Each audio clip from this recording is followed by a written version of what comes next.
उनसे कहूँ ब्राह्मण बोला सब मनोकामनाओं को पूरा करने वाला यह श्री सत्य भगवान का मंत्र है।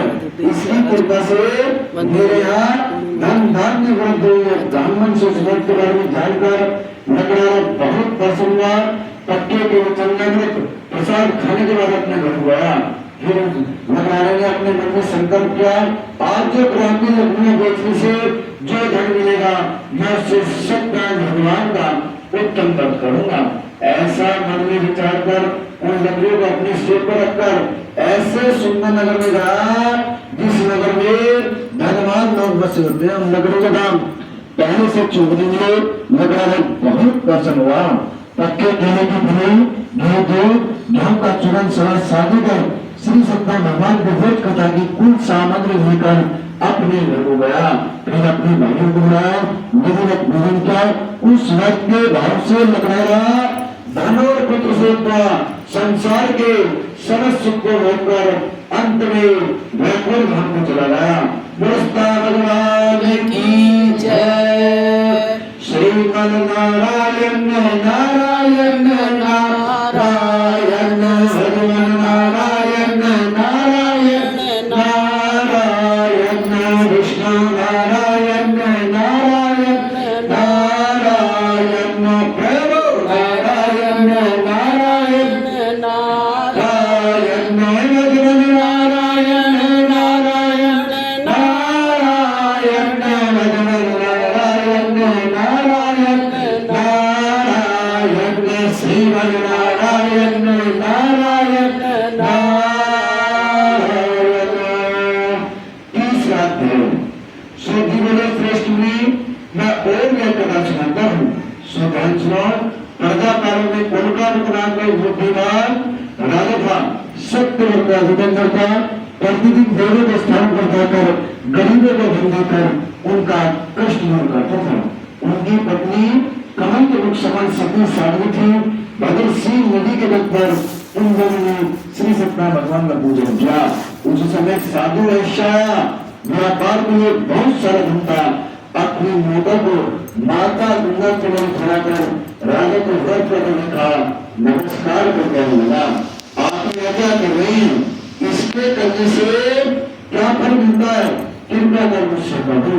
राजा ने बोला साधु अपने बंधुओं से महाशक्तिवान श्री सत्य भगवान का व्रत और पूर्ण किया जा रहा है। पुत्रादि की प्राप्ति के लिए महाशक्तिवान सत्य भगवान का व्रत और पूर्ण किया जा रहा है।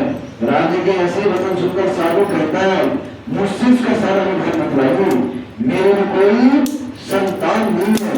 निश्चित से कोई न कोई संतान अवश्य पैदा होगी। राजा से सत्यवान सुनकर व्यापार से निवृत्त होने के बाद आनंद के साथ अपने घर गए। मुश्किल से संतान देने वाले व्रत के बारे में समाचार सुना।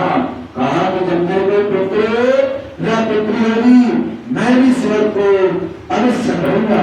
ऐसे वचन स्त्री लीलावती से कहे।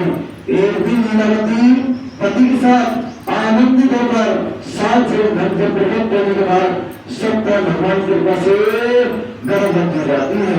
गर्भवती होने के बाद 10 महीने बाद एक सुंदर कन्या का जन्म होता है। कन्या दिनों दिन इस प्रकार बनने लगती है जैसे शुक्ल पक्ष का चंद्रमा बढ़ता है। कन्या का नाम का रखा जाता है तो गणावती नाम का रखा जाता है। लीलावती मीठे शब्दों में अपने पति परमेश्वर से कहते प्रभु आपने संकल्प किया था जब मेरे में पुत्र या पुत्री होगी मैं भी इस व्रत को अवश्य करूंगा। कहने लगा मैं इसके विवाह कर दूंगा। इस प्रकार का अनुशासन लेकर अपने नगर को चला। प्राप्त हो गई। जब साधु ने अपनी मोहल्ले की सभी सहेलियों के साथ अपनी पुत्री का खेलता देख तो बेटे को कहा कि जाओ आसपास के नगर में मेरी पुत्री के वास्ते शोभवानी में ढूंढ कर लाओ। एक आज्ञाकार कंचन नगर में घुसते हैं। बड़ी देखभाल खोजबीन करने के बाद पुत्री के वास्ते शोभवानी में ढूंढ कर लाते हैं। शोभ लड़के को देखकर साधु ने प्रसन्नचित होकर अपनी पुत्री का विवाह कर दिया। किंतु दुर्भाग्य से विवाह के समय में व्रत करना भूल गया। जब श्री भगवान क्रोधित हुए उन्हें श्राप दिया कि तुम्हें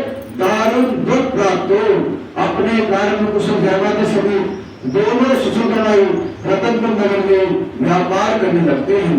उस नगर का राजा चंद्रकेतु था। उसी समय चंद्रकेतु राजा के यहाँ चोर हो जाती है।